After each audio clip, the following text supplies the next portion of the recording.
क्या आपको रोज ब्रश करने के बाद भी कैविटीज हो रही है या ब्रशिंग करते टाइम ब्लड आता है? तो प्रॉब्लम आपके टूथपेस्ट में नहीं, ब्रशिंग टेक्निक में है। सच बताओ, क्या आप भी ऐसे ब्रश करते हो, फास्ट फास्ट जोर से हॉरिजॉन्टली? अगर हाँ, तो कॉन्ग्रेचुलेशन, आप भी उन 90% लोगों में से हैं जो गलत ब्रश करते हैं। और इसी वजह से होता है bleeding gums, sensitivity, bad breath और येलो टीथ।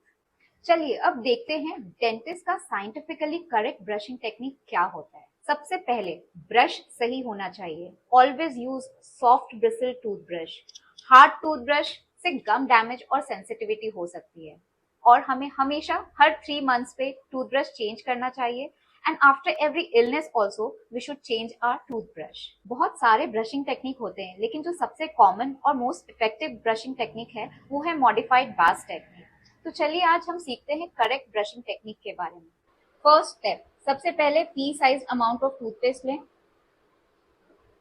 इतना टूथपेस्ट इनफ है। ये हमारा टूथ मॉडल है, इसे हम अपना टीथ कंसिडर करेंगे और इसमें हम सीखेंगे करेक्ट ब्रशिंग टेक्निक कैसे करें। सबसे पहले पीछे के दांतों से शुरू करते हैं। ब्रश को गम्स के पास 45 डिग्री एंगल पे रखें और स्मॉल सर्कुलर मोशन में मूव करें और sweeping motion. Small circular motion then sweeping motion. वैसे ही बाकी के दांतों को भी क्लीन करें। Small circular motion then sweeping motion. उसी तरह से दूसरे साइड को भी क्लीन करें। Small circular motion then sweeping motion. Small circular motion then sweeping motion. Front teeth को भी इसी तरह से क्लीन कर लें। ब्रश को 45 डिग्री एंगल पे रखें, then small circular motion then sweeping motion. Small circular motion then sweeping motion. अब आते हैं नीचे के दांतों पे। यहाँ पे भी ब्रश को 45 डिग्री एंगल पे रखें, देन स्मॉल सर्कुलर मोशन पे मूव करें, then sweep out. Small circular motion then sweep out. इसी तरह दूसरे साइड के भी दांतों को क्लीन कर लें। Small circular motion, sweep out, small circular motion then sweep out. Front teeth को भी ऐसे ही क्लीन करें। Small circular motion and sweep out. आते हैं चूइंग सरफेस पे। चूइंग सरफेसेस को क्लीन करना बहुत इंपॉर्टेंट है, इसे क्लीन करना ना भूलें। इसे क्लीन करने के लिए ब्रश को आप बैक एंड फोर्थ मोशन से क्लीन कर सकते हैं। उसी तरह अपर चूइंग सरफेसेस को क्लीन करने के लिए भी back and fourth motion use करें। इनर सरफेसेस और फ्रंट टीथ क्लीन करने के लिए ब्रश को वर्टिकली रखें और आउटवर्ड डायरेक्शन में क्लीन करें। वैसे ही लोअर टीथ भी ब्रश को वर्टिकली रखें और आउटवर्ड डायरेक्शन में मूव करें।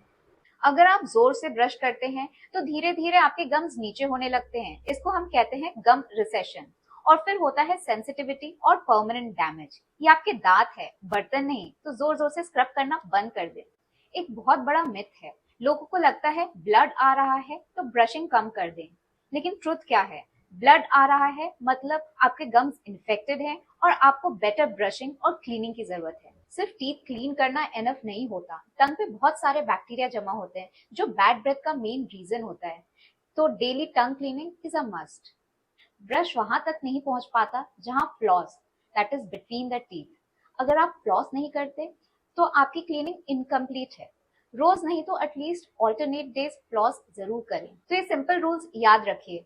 Always use soft bristle toothbrush, follow correct tooth brushing technique, 2 minutes of tooth brushing and always do tongue cleaning and flossing। अगर आपने सिर्फ अपनी ब्रशिंग टेक्निक सही कर ली तो आप अपने 70 to 80% डेंटल प्रॉब्लम्स अवॉइड कर सकते हो। और ये वीडियो आप अपने फ्रेंड्स एंड फैमिली मेंबर्स से जरूर शेयर करें और उन्हें करेक्ट ब्रशिंग टेक्निक के बारे में एजुकेट करें। और अगर आपके गम से ब्लड आता है या ब्लीडिंग गम्स का कुछ प्रॉब्लम है तो मेरा ब्लीडिंग गम्स वाला वीडियो जरूर देखें।